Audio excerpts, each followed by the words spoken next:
Hi tears, hope எல்லாருமே ரொம்ப சந்தோஷமாக ஹெல்த்தியாக இருக்கீங்கன்னு நான் நம்புகிறேன். இன்றைக்கான வீடியோ என்னென்னு பார்த்தீங்க அப்படின்னா, மார்னிங் ரொட்டீன் vlog தான். ஃபர்ஸ்ட் ஆஃப் ஆல் எல்லாருக்குமே ரொம்ப ரொம்ப ரொம்ப தேங்க்ஸ். ஏன் அப்படின்னா, நம்ம சேனலோட ஷார்ட்ஸ்க்கு நீங்கள் நல்லாவே ரெஸ்பான்ஸ் பண்ணுறீங்க. Thank you so much. இன்றைக்கி என்ன பண்ணுறோம் அப்படின்னா, ஃபர்ஸ்ட் செடிக்கெல்லாம் தண்ணி ஊற்றுறோம். இந்த செடினா எங்கேருந்து தான் அவ்வளோ விருப்பம் வருதுன்னே தெரிய மாட்டேங்குது. செடியை பார்த்தாலே ரொம்ப ரிலாக்ஸாக இருக்குது. இப்போ நம்ம ஆடிப்பட்டத்துக்கு நிறையவே நம்ம செடிகள்லாம் நட்டிருக்கோம். வீட்டிலே ஹார்வெஸ்ட் பண்ணோம் அப்படிங்கிற ஒரு நோக்கத்தில் தான் இந்த மாதிரி வேலைகள்லாம் பண்ணியிருக்கோம். கொஞ்சம் ஒரு என்ஜாய்மெண்ட்டாக இருக்கும் அப்படிங்கிறதுக்காக தான் இந்த வேலை. உண்மையிலே சொல்கிறேன், மனசுக்கு ரொம்ப சந்தோஷமாக இருக்குது வீட்டில் செடிகள் வளர்க்குறப்ப. நீங்கள் பார்த்திங்கன்னா தெரியும், நம்ம வீட்டை சுற்றியுமே நிறைய செடி மரம் கொடின்னு இப்படி தான் இருக்கும். அதனாலேயே என்னமோ தெரியல, செடி மேலே ஒரு தனி அக்கறை வந்துருச்சு. தென் பார்த்திங்க அப்படின்னா, அந்த செடிக்கிட்ட கொஞ்சம் டைம் ஸ்பெண்ட் பண்ணலாம். நம்ம பேசுகிறது எல்லாமே செடிகள் கேட்குமாமா.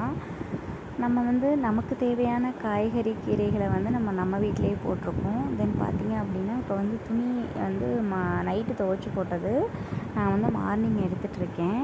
இப்போல்லாம் என்னன்னே தெரியலங்க, காற்றுக்கு எப்படி தான் துணி துவைச்சி போட்டாலும் அந்த ஒரு சாட்டிஸ்ஃபேக்ஷனே இருக்க மாட்டேங்குது. துணியெல்லாம் சுருண்டுக்குது, ஒரு ஃப்ரெஷ்ஷாக இருக்க மாதிரியே எனக்கு தெரியல. அதுக்கப்புறம் பார்த்திங்க அப்படின்னா, காலையில் இன்றைக்கி எந்திரிச்சதுமே காலையில் பெட்ஷீட் எதுவுமே மடித்து வைக்கல நான்.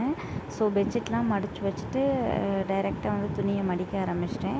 துணி துவைக்கிறது கூட கஷ்டம் இல்லை போல், துணியை மடித்து அந்தந்த இடத்துல எடுத்து வைக்கிறப்ப வரும் பாருங்கள் ஒரு சோம்பேறித்தனம். அப்படியே துணியெல்லாம் தூக்கி போட்டுடலான்ட்டு கூட தான் தோணுது. அது ஏனே தெரில. ஒன்ஸ் ஒரு டைம் அப்படியே போட்டோம் அப்படின்னா அந்த துணி மடிக்கிறதுக்கு ஒரு 1 வீக் ஆகிடுது. தென் பார்த்திங்க அப்படின்னா, எல்லா வேஸ்டேஜையும் கொண்டு போய் நம்ம குப்பை தொட்டியில் போடணும்.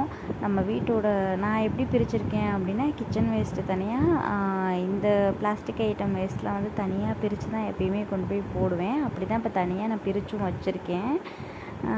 இது எங்கே போடலாம் அப்படின்னா, வீட்டுக்கு பக்கத்துலேயே போடுறதுக்கு இடம் இருக்குது. அதனால் நான் அதை போட தான் போகிறேன். எத்தனை பேர் இந்த மாதிரி மக்கிற குப்பை மக்காத குப்பைன்னு சொல்லி தனியாக பிரித்து போடுறீங்க அப்படின்னு நம்ம கமெண்ட் செக்ஷனில் கமெண்ட் பண்ணுங்கள். நம்ம என்ன தான் ஒரு செல்ஃபிஷான வாழ்க்கையை வாழ்ந்தாலும் கூட சொசைட்டிக்கு ஏதோ ஒரு விதத்தில் நல்லது செய்கிறோங்கிற ஒரு சந்தோஷத்தோடு இந்த ஒர்க்கை நான் கண்டினியூவாக பண்ணிகிட்ருக்கேன்.